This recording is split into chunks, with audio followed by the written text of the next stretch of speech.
தேவன் இயற்கைக்கு அப்பாற்பட்ட அற்புதங்களை எங்கள் வாழ்க்கையில செய்தார் அப்படின்னு ஒரு தலைமுறைக்கு என்ன பண்ணு சொல்லு. ஏன் இன்னொரு தலைமுறைக்கு சொல்லணும்? ஏன்னா தலைமுறைக்கும் தலைமுறைக்கும் அற்புதம் செய்கிறவர் மாறாதவரா இருக்கிறார்.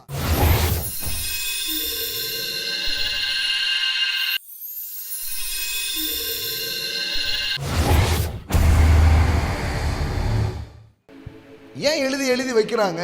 ஏன் ரெக்கார்ட் பண்ணி வைக்கிறாங்க? இப்போ பாருங்களேன், யோர்தானை கடக்குறாங்க. அற்புதமா இல்லையா?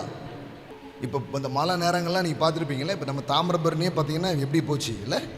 இப்போ இதுக்கு முந்தினத்தையும் ரொம்ப, இந்த டைமே பார்த்தீங்கன்னா அப்படியே தொட்டுக்கிட்டு இப்படி போகுது. ஸோ இதை ஆசாரியர்கள், உடன்படிக்கை பெட்டி சுமக்கிற ஆசாரியர்கள் அதை கிராஸ் பண்ணி இவங்க போகணும். ஆனால் நேச்சுரலாக கிராஸ் பண்ணதுக்கு வாய்ப்பு கிடையாது. உடன்படியை சுமக்கிற ஆசாரியர்கள் கால் அதில் பட்ட உடனே அந்த யோர்தான் என்ன பண்ணிடுச்சான்? பின்னிட்டு திரும்பினது. இந்த மாதிரி ஒரு சம்பவம் நடந்திருக்குன்னா இப்போ ஆண்டவர் என்ன சொல்கிறாரு? இங்கே பார்ப்பா, இந்த சம்பவத்தை பதிவு பண்ணுன்றார். எப்படி பதிவு பண்ண சொல்கிறாருன்னா, இந்த 12 கோத்திரங்களும் கோத்திரத்துக்கு ஒரு கல்லை என்ன பண்ணிக்கோ, எடுத்து வச்சுக்கோ. அற்புதம் நடந்த உடனே கல்லையும் எடுத்துகிட்டு வர்றாங்க. எதுக்கு தெரியுமா அந்த கல்? உன் பிள்ளைங்கள்லாம் கேட்பாங்க, இது என்ன கல்லுன்னு கேட்பாங்க. நீ என்ன பண்ணணும்? சொல்லணும், நாங்கள் இப்படி கடக்க முடியாமல் இருந்தோம். கர்த்தர் என்ன பண்ணார்? தண்ணி ஒரு மலை குவியல் மாதிரி இப்படி குவிஞ்சு நின்றுச்சு. தேவன் இயற்கைக்கு அப்பாற்பட்ட அற்புதங்களை எங்கள் வாழ்க்கையில் செய்தார் அப்படின்னு ஒரு தலைமுறைக்கு என்ன பண்ணு சொல்லு. ஏன் சொல்லணும்? ஏன்னா சொன்னா அவனுக்குள்ள விசுவாசம் வரும். விசுவாசம் வந்தா அவனும் அதை எதிர்பார்ப்பான். எல்லாம் சொல்லுங்க, நினைப்பூட்டும் அடையாளம்.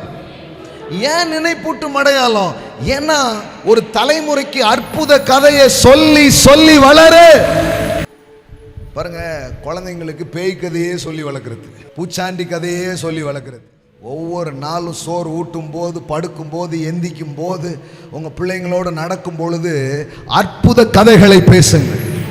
பாருங்க, இந்த மாதிரி கதையை சொல்லி சொல்லி வளர்த்ததுனால தான் ஒரு டைமில் கிதியோனுக்குள்ள ஒரு கேள்வி வருது. மீதியானியர்கள் எல்லாத்தையும் அழிச்சிட்டு போயிடுறாங்க.